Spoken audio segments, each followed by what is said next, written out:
যেমন এখানে আমি বলবো যে বাংলাদেশে অনেক কষ্টার্জিত যে স্বাধীন পররাষ্ট্র নীতি প্রণীত হচ্ছে প্রধানমন্ত্রী তারেক রহমানের নেতৃত্বে, সেটা কিন্তু অসাধারণ একটা দিক নির্দেশনায় চলছে। এবং আমরা সবাই জানি যে প্রফেসর ইউনূসের সময় থেকেই কিন্তু বাংলাদেশ মোড় ঘুরে দাঁড়িয়েছে এবং চীনের সাথে, এমনকি মার্কিন যুক্তরাষ্ট্রের সাথে একটা স্বতন্ত্র সম্পর্ক গড়ে তুলেছে, যেখানে ক্লিয়ারলি ভারতকে একটা যথাযথ অবস্থানে রাখার প্রয়াস নেওয়া হয়েছে। আজকে এই তারেক রহমানের সময়ে দেখা যায় গত এই যে 4-5 মাস ঘটে গেল, সেই প্রক্রিয়াটাই আরো পূর্ণতা অর্জন করেছে। অর্থাৎ এই যে পরিস্থিতি বা সিচুয়েশন, এই সময়ে আমাদের প্রায়োরিটি এমন যে ওই প্রায়োরিটি গুলাকে যদি ঠিক পথে রাখতে হয়, তাহলে যেই দেশের নিয়ন্ত্রণে আমরা দীর্ঘ সময় কাটিয়েছি, সেই দেশের সাথে প্যারালেল আবার আরেকটা মানে তথাকথিত শুভ সম্পর্ক গড়ে তোলার প্রয়াস নেওয়াটা আত্মঘাতী হয়ে যেতে পারে। অর্থাৎ আপনি এটা জিরো সাম গেম হিসেবেই দেখতে হবে যে একদিকে যখন আমরা চীনের সাথে একটা অসাধারণ মানে ঐতিহাসিক সম্পর্কে উপনীত হচ্ছি, অ্যাট দ্য সেম টাইম মার্কিন যুক্তরাষ্ট্রের সাথে আমাদের যে সম্পর্ক, তা কোনোভাবেই কিন্তু সংকুচিত হয়নি।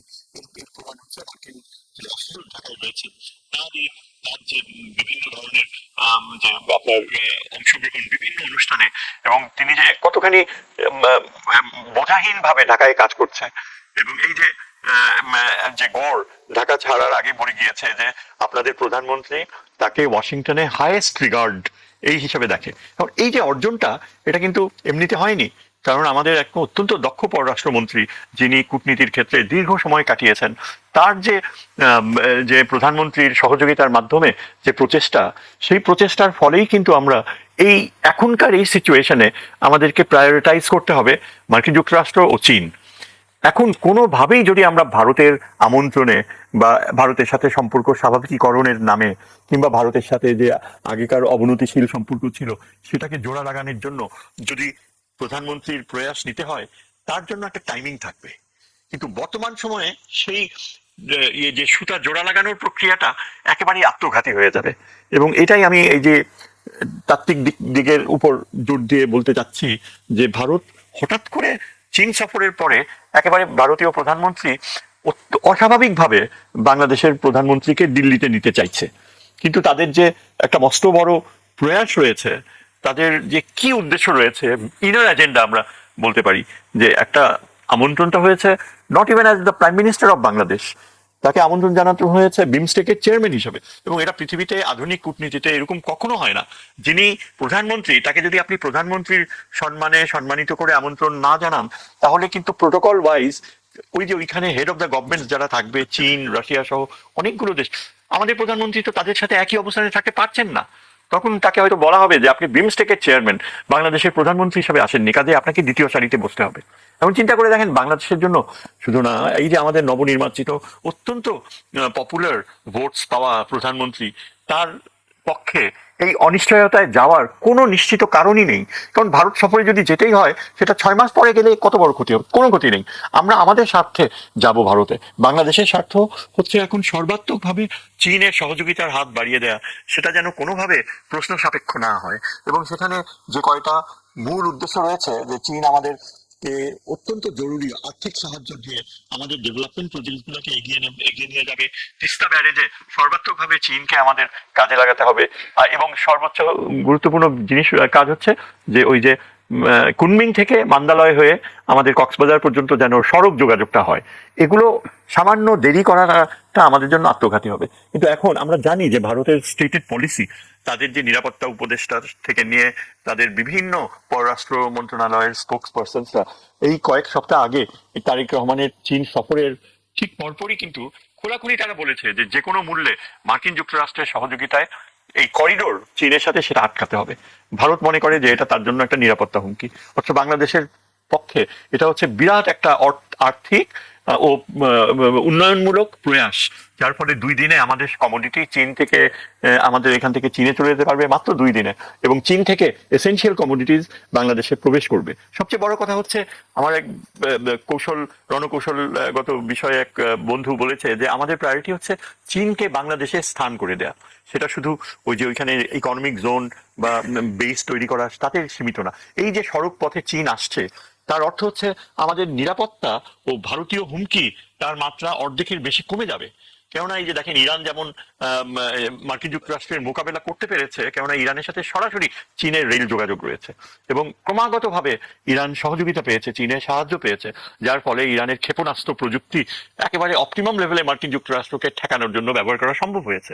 আমরা তো আর ভারতের সাথে যুদ্ধে যাব না, কিন্তু আমাদের সাথে চীনের একটা স্থায়ী সম্পর্ক গড়ে তোলার ক্ষেত্রে এই যোগাযোগটা অপরিহার্য। এখন যে কথাটা আমরা প্রথমেই আলোচনা করছিলাম, যে আমি কথাটা বললাম যে প্রধানমন্ত্রীর চারপাশে এমন এমন কিছু প্রভাব দল রয়েছে যারা একেবারেই ভারতের প্রতি অন্ধ অনুগত। তার উপরে আবার এই যে ভারতের প্রোপাগান্ডা মেশিনারি, সেখানে আওয়ামী লীগের তথাকথিত প্রোপাগান্ডার সাংবাদিকের একটা বিরাট অংশ রয়েছে যারা একেবারেই কমিটেড, মানে মিথ তৈরি করা, আহ, ভৌতিক রূপকথা তৈরি করা, ম্যানুফ্যাকচার করা। যেমন ধরেন একজন প্রাক্তন কূটনীতিক যিনি ডিফেক্ট করে কানাডায় চলে গিয়েছে, হারুনুর রশিদ নাম, তার এই আলোচনা টেলিভিশনের পর্দায় 2-3 দিন পর পরই আসে। তিনি একজন কূটনীতিক, উচ্চ শিক্ষিত, তো তার আলোচনাগুলো যদি আপনি শোনেন, যে এই যে প্রধানমন্ত্রীর সাথে ত্রিবেদীর যে ব্রিফ একটা আলোচনা হয়েছে, সেটাকে কত রকমের যে ইয়েতে মানে কালার দিয়ে সেটাকে নানা রূপ দেয়, অথচ প্রধানমন্ত্রীর সাথে ত্রিবেদীর যে 40 মিনিটের আলোচনা, যে সেটা আমাদের পররাষ্ট্রমন্ত্রী স্পষ্টভাবে তুলে ধরেছে যে বেশ কিছু সময় কেটেছে, যে ত্রিবেদী তারেক রহমানকে বোঝাতে চেষ্টা করেছে তারা তাকে দিল্লিতে প্রাইম মিনিস্টার মোদী তাকে রিসিভ করার জন্য কত মানে কি বলে বাংলা শব্দটা হচ্ছে উদ্গ্রীব হয়ে অপেক্ষা করছে, তিনি না গেলে ভারতের জন্য এটা কত বড় দুঃখের বিষয় হয়ে দাঁড়াবে। এই আলোচনা, তারপর ওই হাসিনাকে কিভাবে ফেরত দেওয়া যায়। আমি যতদূর জানলাম যে পররাষ্ট্রমন্ত্রীর যে সাংবাদিক সম্মেলন, যে আমাদের প্রধানমন্ত্রী ক্লিয়ারলি রাষ্ট্রদূতকে ওয়ার্নিং দিয়ে দিয়েছে যে এই যে ভারতের মাটিতে এই হাসিনা, যার বিরুদ্ধে মৃত্যুদণ্ড রয়েছে, তিনি যেভাবে এই যে পলিটিক্যাল প্ল্যাটফর্ম তৈরি করছে, এটা ভারত বাংলাদেশ সম্পর্কে কোনোভাবে সাহায্য করবে না। সুতরাং এই যে আমাদের প্রধানমন্ত্রীর যে warning to the Indian ambassador, যার পরপরই তিনি আবার প্লেনে করে দিল্লিতে ছুটেছেন। আমি জানি না তার প্রধানমন্ত্রীকে সে কি ধারণা দিয়েছে, কিরকম ভাবে আগ্রহ সৃষ্টি করছে। তবে এটা ঠিক যে আমাদের প্রধানমন্ত্রী যদি যায় এই সময়, যদি তার চারপাশের লোকেরা তাকে ভুল বোঝায় কিংবা এমনভাবে তাকে মানে আগ্রহী করে তোলে, এটা তার জীবনের জন্য একটা হুমকিও হতে পারে, একটা বড় রকমের হুমকি হতে পারে। এবং তার তো জীবন একটাই, তার স্ত্রী রয়েছে, তার কন্যা রয়েছে। ভারত এখন এমন একটা অবস্থানে রয়েছে, তাদের গোয়েন্দা বাহিনী, যে বাংলাদেশের প্রধানমন্ত্রীকে তারা যদি মনে করে যে চীনের সাথে সম্পর্কের ক্ষেত্রে আটকাতে পারবে না, তারা যে কোনো পদক্ষেপ নিয়ে নিতে পারে। তাদের যে 2-3 বছর আগে আপনার হয়তো মনে পড়বে যে ভারতীয় গোয়েন্দা বাহিনী কত মারাত্মক আকার ধারণ করেছিল, যে কানাডার গভর্নমেন্ট পর্যন্ত ভারতীয়দের বিতাড়িত করেছে। প্রেসিডেন্ট ট্রাম্প ভারতীয় অবৈধদেরকে হাত করা লাগিয়ে প্লেনে একের পর এক পাঠিয়েছে। তারপর ভারতীয় নিউজিল্যান্ডে পর্যন্ত তারা একটা বড় ধরনের ইনস্টেবিলিটি তৈরি করেছে। কাজে ভারতীয় এই গোয়েন্দা বাহিনী যদি মনে করে যে হাসিনাকে আবার বসানোর জন্য, আবার ফেরত আনার জন্য তাদের কি করতে হবে, তারা যে কোনো পথ বেছে নিতে পারে। হয়তো প্রাণনাশ করবে না, কিন্তু সেখানে তার স্বাস্থ্যে এমন কিছু করে দেবে যে প্রধানমন্ত্রী ঢাকায় ফেরত আসার পরে এমনও হতে পারে যে, আই হোপ নট, ইনশাল্লাহ, যে তার স্বাস্থ্যের অবনতি ঘটে এমন কোনো কিছু তাকে খাওয়াই দিতে পারে। অর্থাৎ আমার কথা হচ্ছে যে তার জীবনের নিরাপত্তা হুমকি নিয়ে সে কেন কেন বিমস্টেকের চেয়ারম্যান হয়ে দিল্লিতে যাবে? যদি মোদির এতই প্রয়োজন হয়, মোদি ঢাকায় আসতে পারে, Modi can come to Dhaka, তার প্রয়োজন যদি এতই হয়। আর তাছাড়া এমনিতেই তো প্রধানমন্ত্রী জাতিসংঘে যাচ্ছে সেপ্টেম্বর মাসে, সেখানে কোনো না একটা কোনো সুযোগ আসবে, সাইড লাইনে প্রাইম মিনিস্টারের ভারতীয় প্রধানমন্ত্রীর সাথে তার দেখা হতেও পারে। তার জন্য একটা মাস তো অপেক্ষা করা সম্ভব। সুতরাং আমি সবকিছু মিলিয়ে মনে করি যে আমাদের যে সুযোগ্য পররাষ্ট্রমন্ত্রী যে অবস্থান নিয়েছে, আমার ধারণা তিনি কোনোভাবেই এনকারেজ করবে না যে এই সময় যখন আমরা চীন ও মার্কিন যুক্তরাষ্ট্রের সাথে সম্পর্কের ক্ষেত্রে একটা ক্রান্তি লগ্নে আছি, সেটাকে বিষ ঢেলে দেওয়ার মতো এই ধরনের প্রয়াসে না যাওয়াটাই হচ্ছে কূটনীতির ক্ষেত্রে আমাদের জন্য সর্বাত্মক স্বার্থ। স্যার, আপনার কাছে আবারও আসবো। কামাল ভাইয়ের কাছে আসতে চাই। স্যারের দীর্ঘ বক্তব্য শুনছিলাম আমরা। কামাল ভাই, আপনার কাছে কি মনে হয় ঢাকা দিল্লির রাজনীতি, কূটনীতি এতটাই, এটা আপনি কিভাবে দেখছেন আসলে? স্যার খুব চমৎকার করে বলছিলেন, যারা কূটনীতি কম বোঝেন অথবা বোঝেন না, তাদের জন্য এত সহজবুদ্ধ করে স্যার ব্রিফটা করেছেন। একেবারে সাদামাটা একটা বর্ণনা দিয়েছেন, অনেক তাত্ত্বিক দিক এখানে আছে। তো কূটনীতির মধ্যে যেটা থাকে ফরমাল, ইনফরমাল, আবার আমাদের গণমাধ্যমের ভাষায় আমরা যেটাকে বলি indoor and outdoor, back channel, জি, ডোরে ডোরেও তফাৎ আছে, জি, ফরমাল ইনফরমালও তফাৎ আছে। তো এখন স্যার যথার্থ বলছেন যে আমাদের এখানে একটা বয়ান তৈরি করার একটা কালচার কিন্তু শুরু হয়ে গেছে, একদম টাটকা। স্যার এতক্ষণ যা বললেন ওখান থেকে সুন্দর করে কেটে নিয়ে দুটা লাইনকে দিয়ে আরেকটা কন্টেন্ট তৈরি করে ফেলা যাবে। এত দক্ষ এই টিমটা, তারা সারাক্ষণ এসব উৎপাদন করেন। গত 2 দিন ধরে কিন্তু একটা ঘুরছে যে আমাদের প্রধানমন্ত্রী তারেক রহমানকে যদি নিতে পারে ভারত, ওনাকে ওখানে আটকে রেখে আগের প্রধানমন্ত্রীকে ঢাকা পাঠিয়ে দেবে। এতে গ্রাহক আছে, কাস্টমার আছে, সব অটোকাডো হয়েছে, ভালো চলছে। অর্থাৎ এখানে এইসব তথ্য, অপতথ্য, আধা তথ্য মিলিয়ে এ ধরনের কন্টেন্টের একটা বিশাল বাজার। অর্থাৎ তো এই সুযোগটা তারা কেন পায়? যেহেতু সবাই কম বেশি বিষয়টা বোঝে। আর তার চেয়ে বড় কথা, ঘটনা তো একদম টাটকা, 24 আর 26 সময় বেশি তফাৎ নয়। তো যেখানে কথা আসছে যে ভারত আমাদের সাথে সম্পর্ক উন্নয়ন করতে চায়, এখানে কিন্তু একটা ধাপ আমরা পেরিয়ে যাচ্ছি। উন্নয়ন তো পরে, আগে হচ্ছে স্বাভাবিক করা। সম্পর্কটা কিন্তু স্বাভাবিক পর্যায়ে নেই। তো এই স্বাভাবিক করার প্রধানত এবং প্রথমত দায়িত্ব ভারতের, কারণ বাংলাদেশের সাথে সম্পর্কটা অস্বাভাবিক ভারতই করেছে।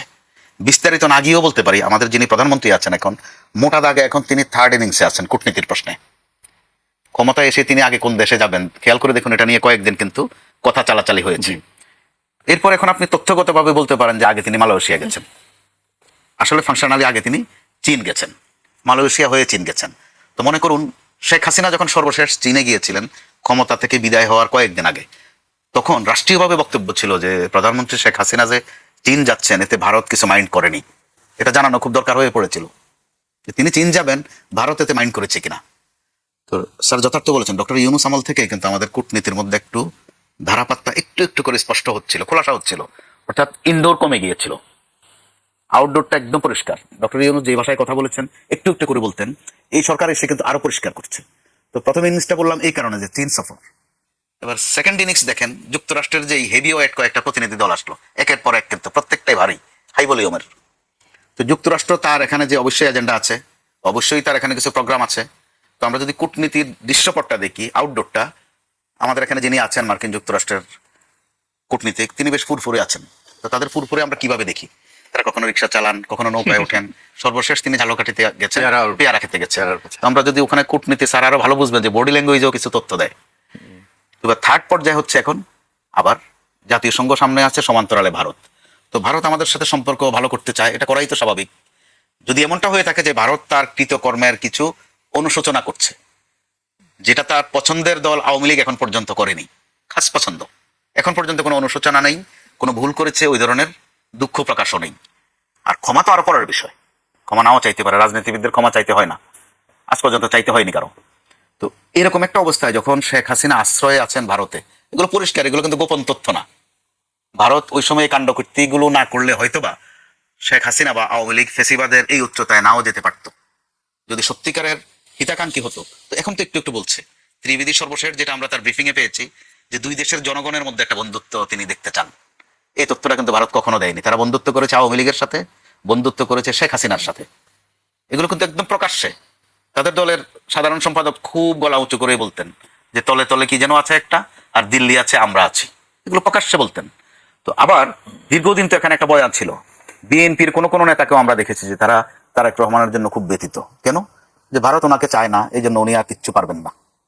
আওয়ামী লীগের নেতারাও কিন্তু করে, আওয়ামী লীগ কান্নাকাটি করে বিএনপির জন্য, যে বিএনপি কে চালাবে, তারেক রহমানকে তো ভারত পছন্দ করে না। বিএনপি যদি তারেক রহমানকে নেতৃত্ব থেকে সরিয়ে দেয়, বিএনপিটা ভালো হয়ে যাবে। তো দরদের মাত্রাটা আপনি দেখেন, এগুলো প্রকাশ্যে চলেছে, গোপনে না, ফিসফিস করেও না। তো ওইরকম একটা অবস্থা এখন ভারত আমাদের সাথে সম্পর্ক ভালো করতে চাইবে, এটা স্বাভাবিক।